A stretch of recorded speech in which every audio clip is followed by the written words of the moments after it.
हर मनुष्य हमेशा एक शरण के खोज में रहता है और जहाँ तक मनुष्य की अवस्था है, किसी ना किसी प्रकार का एक शरण उसके जीवन में आवश्यक है। हमारे अच्छे समयों में और जीवन की कठिनाइयों में भी हमें आश्वासन और समर्थन देने के लिए एक शरण हमारे जीवन में अनिवार्य है। प्रभु मेरे प्यारों, मेरे अजीजों, आप सभी लोगों को जल्द आने वाले प्रभु यीशु मसीह के नाम से मेरा प्रेमी सलाम।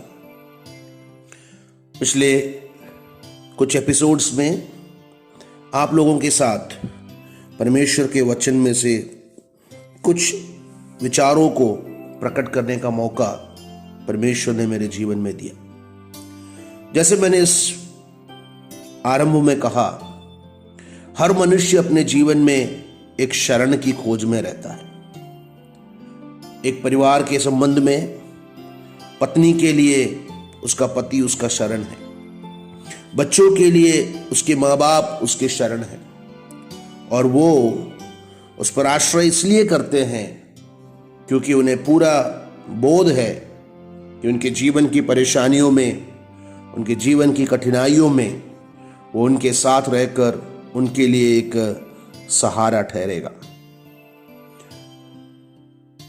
और हर एक व्यक्ति चाहता है कि उसके जीवन में एक अच्छा शरण हो। हमारे जीवन में भी कुछ ऐसे लोगों को हमने अपना शरण स्थान मान रखा है, या लोगों पर हम शरण या आश्रय करते हैं जिनसे हमें मदद की गुंजाइश रहती है। परंतु आज सुबह के समय मैं अपने विचारों को एक विभिन्न आश्रय में रखते हुए आपके सामने पेश करना चाहूंगा। भजन संहिता उसका 97वें अध्याय, उसका पहला कलम, Psalms chapter 57 verses 1। हे परमेश्वर, मुझ पर अनुग्रह कर, मुझ पर अनुग्रह कर, क्योंकि मैं तेरा शरणागत हूं। जब तक ये विपत्तियां निकल ना जाए, तब तक मैं तेरे पंखों तले शरण लिए रहूंगा। ये जो वाक्य हमने पढ़ी वो एक प्रार्थना है। अगर हम पवित्र कलाम को देखें तो कई प्रकार की प्रार्थनाएं हमें यहां पर देख सकते हैं।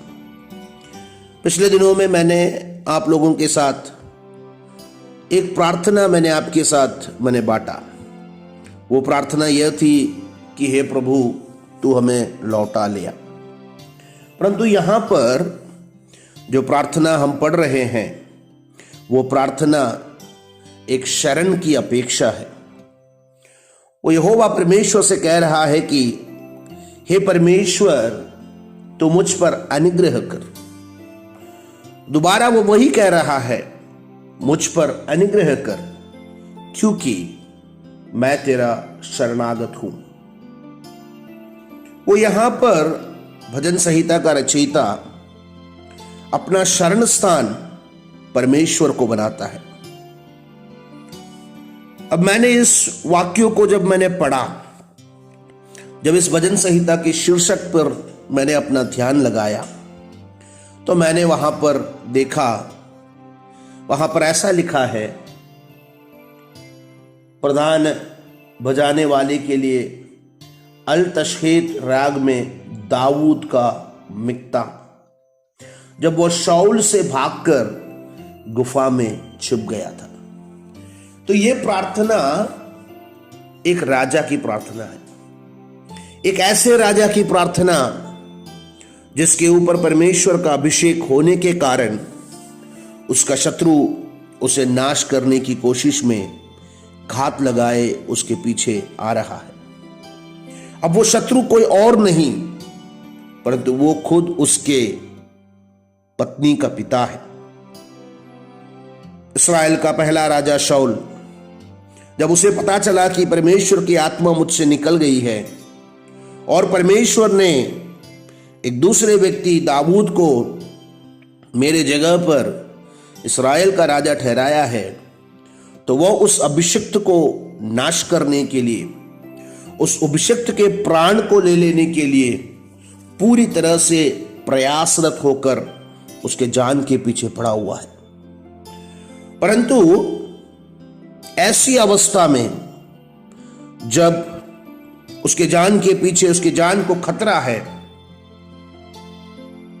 जब वो अपने प्राण की रक्षा खुद कर नहीं सकता, तब उसने एक बहुत अच्छा उपाय अपने सामने देखा। उसने अपने प्राण की रक्षा के लिए एक बहुत अच्छा मार्ग ढूंढ निकाला, और वो क्या कहता है कि हे परमेश्वर, मैं तेरे शरण में आ रहा हूं। अब ये जो विपत्ति मेरे सामने है, ये जो प्राण मृत्यु का भय जो मेरे सामने है, इसमें से मुझे और कोई बचा नहीं सकता। इस मृत्यु के भय में से मुझे और कोई निकाल नहीं सकता। मेरा प्राण आज मेरे हाथ में, कल क्या होगा इसके बारे में मुझे कोई अंदाजा नहीं है।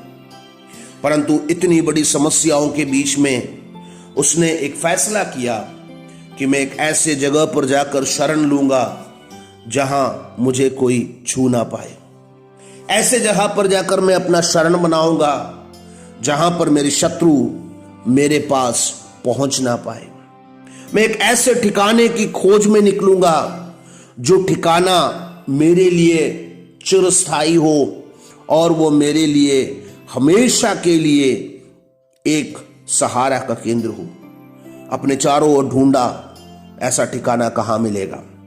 अपने चारों ओर उसने परखा कि एक ऐसा ठिकाना कहां है, और अंत में उसने एक ठिकाना पाया, और वो है अपने परमेश्वर की शरण। प्रभु में मेरे प्यारों, आपकी जीवन की परेशानियों के बारे में मैं नहीं जानता। आज आप जीवन की कौन सी अवस्था में से होकर जा रहे हो, इसके बारे में मुझे अंदाजा नहीं है। आज जीवन के बारे में जो भय आपके अंदर है, उसके बारे में भी मैं नहीं जानता।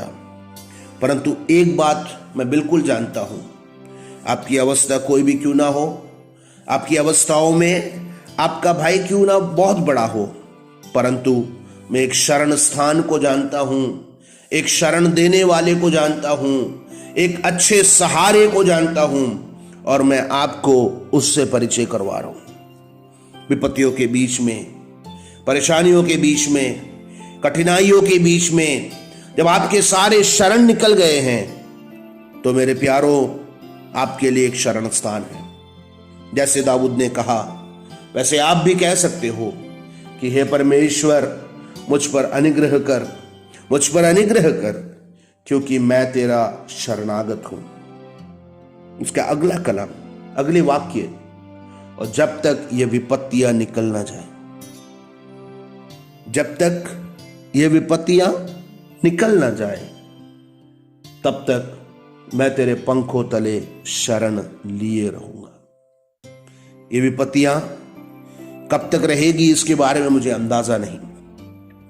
कब तक ये मेरे प्राण के पीछे लगे रहेंगे इसके बारे में मुझे कोई अंदाजा नहीं। चारों तरफ मुझे अंधियारा और अंधियारा और अंधियारा के सिवाय और कुछ नहीं दिख रहा। चारों तरफ नजर लगाऊं तो मेरे प्राण के लिए घात लगाए हुए शेरों के सिवाय और कुछ मुझे नहीं दिखता। चारों तरफ अगर मैं नजर लगाऊं, मेरे खिलाफ दांत पीसने वाले के सिवाय और कुछ नहीं दिखता। चारों तरफ अगर मैं नजर लगाऊं तो मेरे लिए जाल बिछाकर मेरे प्राण के घात में बैठे हुए इन लोगों के सिवाय और कुछ मुझे नहीं दिखता। परंतु इसके बीच में, इन सारी विपत्तियों के बीच में, जब तक ये विपत्तियां निकल ना जाए, तब तक मैं तेरे पंखों तले शरण लिए रहूंगा। जैसे एक चिड़िया अपने बच्चों को अपने पंखों के अंदर शरण देती है, वो पंख भले निर्बल है, परंतु बच्चों के अंदर, उन चिड़िया के बच्चों के अंदर एक बहुत बड़ा एक हियाव है, बहुत बड़ा धैर्य है कि मैं अपनी मां की पंखों के तले हूं। अगर कोई विपत्तियां आए, अगर कोई गुरुद आए, हमें पकड़ने के लिए, तो सबसे पहले वो मेरे माँ को पकड़ेंगे, उसके बाद ही वो हम पर हमला करेंगे।